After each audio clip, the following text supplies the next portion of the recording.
no Brasil, as pessoas não têm o hábito de fazer o exame de sangue para saber os níveis de lipidemia que existe no sangue, saber como é que está o colesterol e como é que está o nível de triglicérides, não é?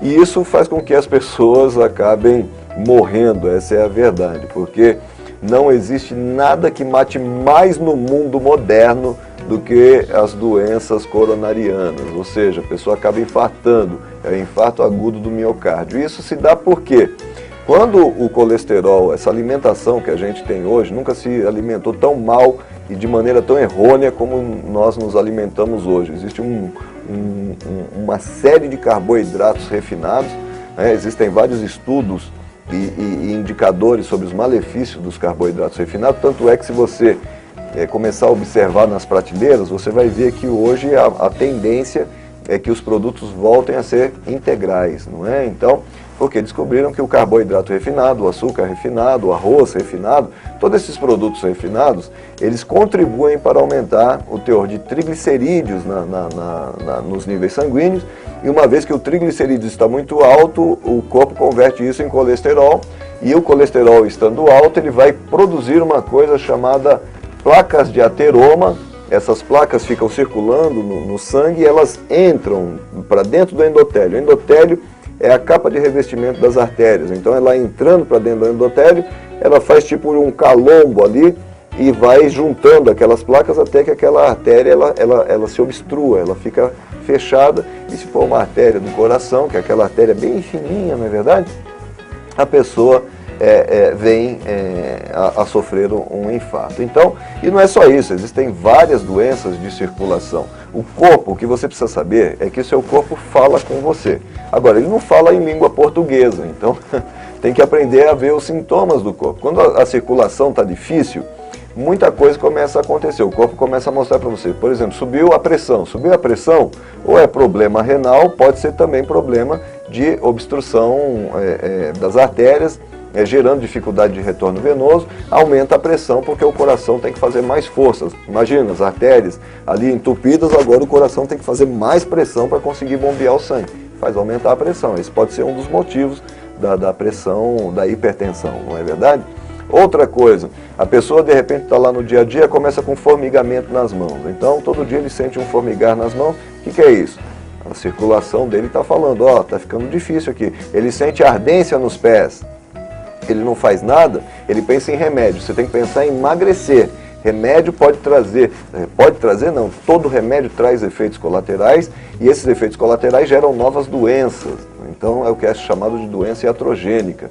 Então você toma um remédio que mascara o sintoma e que de repente gera uma outra doença, que aí você vai precisar tomar um outro remédio que vai mascarar o sintoma e isso às vezes não para nunca. Então, para evitar que isso aconteça, o importante é você pensar em ter saúde, em eliminar a causa do problema. Se o que está gerando tudo isso é obesidade, então você tem que pensar em emagrecer, não em tomar remédio, não é verdade? Então, veja só, o corpo vai falando com a pessoa. Se a pessoa não toma uma atitude, isso vai se agravando. Então começa aí um formigar nas mãos. Depois ele começa a sentir ardência nos pés.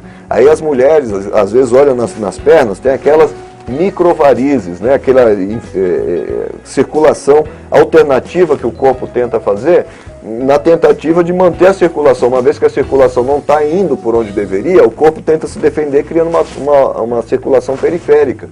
Fica às vezes com aquele formato de aracnídeo, aquele formato de aranha na perna, isso chama-se teleangiectasia. Então, é o corpo dizendo, olha, está difícil aqui o retorno venoso, e o corpo então começa a sofrer e falar com você, mostrando sintomas. Então, isso, se a pessoa não ouve o corpo, isso vai se alastrando. Então pode gerar varicoceles testicular, não é? Nos testículos do homem, fica aquelas microvarizes também, que vai impedir ele ter filhos. Pode ser varicoceles uterina, também na mulher, impedindo que ela tenha filhos. Pode dar hemorroidas nada mais é do que problemas de circulação, não é? E aí o que acontece? O corpo isso vai se intensificando, então de repente a pessoa vai ter flebite, vai ter erisipela, e você nunca ouve o seu corpo, peraí, o que está acontecendo? E aí não ouve, infelizmente se pode desembocar no acidente vascular cerebral, no infarto agudo do miocárdio, a pessoa vem a óbito. Então tudo isso porque não se preocupa em saber o que está acontecendo com o seu corpo, não se preocupa em saber como é que estão os níveis de colesterol, de triglicerídeos. Então é muito importante fazer exames anuais para que você saiba o que está acontecendo no seu corpo, ok? Para que você não venha a morrer, às vezes, de maneira precoce. Agora, existe uma maneira de você ajudar o seu corpo a combater essas dislipidemias, o colesterol alto, o triglicerídeos altos? Sim, existe. Nós temos um produto que eu gostaria de apresentar a você, o Aleph. O Aleph, ele é um produto também com registro no Ministério da Saúde, como toda a nossa linha, e ele é um produto que ele tem 3 ingredientes, que é o óleo de linhaça, o óleo de peixe e a lecitina. Então, esse produto, essas fontes, esses ingredientes são fontes riquíssimas de 3 elementos que são importantes e essenciais no seu corpo. O ômega 3, por exemplo. O ômega 3 é a junção de 2 ácidos, que você já deve conhecer pela sigla, DHA-EPA. É doxaexenoico e eicosapentenoico. São 2 ácidos que formam o ômega 3 e a junção desses 2 ácidos, elas ajudam a impedir a formação de placa de ateroma. Olha que coisa maravilhosa. Então, o produto se combina com o colesterol, o produto se combina com o triglicérides, impedindo que ele vá migrar para dentro do endotélio, fazendo aquele calombo, como se diz popularmente, obstruindo as artérias. Então, nós temos estudos sobre isso desde a década de 70, então largamente estudado o benefício do ômega 3.